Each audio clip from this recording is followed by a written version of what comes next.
On or about June 12, 2006, during a routine patrol of ancient sites in southern Iraq, members of the U.S. Army's 260th Quartermaster Battalion made what some are calling the greatest archaeological find of all time.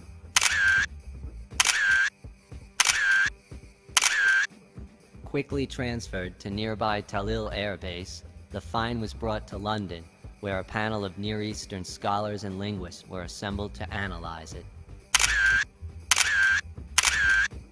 Almost 2 years later, many panel members are upset.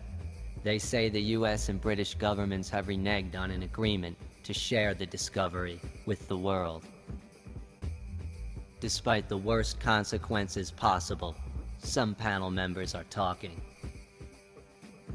The find, which they call extraordinary, and having considerable repercussions for many universally held beliefs, is described as an oblong copper box containing several broken tablets written in Sumerian.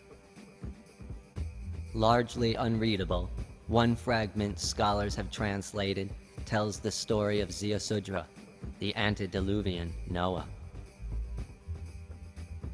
In the surviving 64 lines, Ziusudra warns of another deluge, and reference is made to plans for another ark, a craft intended to aid human colonization of Nibiru, a planet whose orbit brings it in the vicinity of Uranus every 3,500 years. Nibiru will again orbit past Uranus in the year 2012.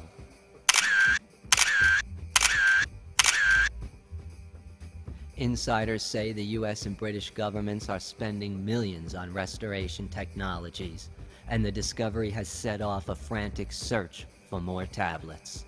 Evidence on the ground supports these claims.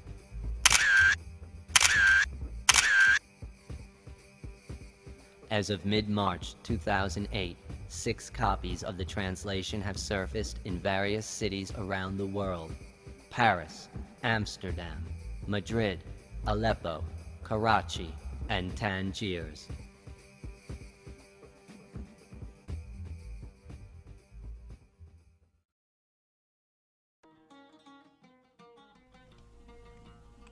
In accord with their wishes, the throne of kingship had been lowered from the heavens. Rights were perfected. Divine ordinances were exalted. In pure places 5 cities were founded, the first being Eridu, the second Bad Tabira. The rock was the third, and Sippar the fourth. The 5th city was Sharuppak, of which I, Ziusudra, was king. These were the cult centers. These 5 cities were designated cult centers. A clamor came from within the cult centers, a clamor that disturbed the gods. After the cities were destroyed, the cult centers were destroyed. After the deluge, the flood sent to cover all the land, the destroyer of life. And I, Ziusudra, on the high peak of Namush, arranged 7 and 7 cult vessels, heaped with reeds, cedar, and myrtle, and brought the offering to the summit to scatter the incense in every direction. And the gods smelled the sweet fragrance. They smelled the sweet fragrance and clustered around the offering like flies. Belit Ali arrived. She held up in the air the great fly ornament Anu had made in his ardor. I swear by this precious necklace of lapis, I shall be mindful of these days and never forget, not ever. When Enlil arrived, my wife and I joined the assembly of gods. He touched my brow and her brow, saying, "Hitherto Ziusudra has been a human being. Now he shall be known as Utnapishtim, and he and his wife shall become like us gods." Then we were taken far away. To the source of the great rivers we were taken, to the Gihon, Pishon, the Tigris, and Euphrates. In that faraway place we dwell. There, at the source of the 4 mighty rivers we dwell. Upon our arrival there, at the place beyond all lands, Enlil sent to me, to Utnapishtim, he did say, "You, the distant one, shall now do your Lord Yah's work. Once wisdom came from a thin reed wall, you will do the like. Take directions for another, a whole new ship. Inscribe them in tablets of lapis lazuli. Inscribe them on the appointed tablets. Then lay them inside a copper box upon reeds and branches of cedar and myrtle. Transfer knowledge, share wealth, Store them safe, far away, in the city of the mightiest hero of all, who saw what was secret and revealed what was hidden. Inspect the foundations set forth by 7 masters with masonry of fire, kiln, brick. See how its facing gleams like copper in the sun? Climb the stone staircase. Look out at the land it encloses. Admire the gardens, shops and temples, all of the magnificent places. Identify the cornerstone.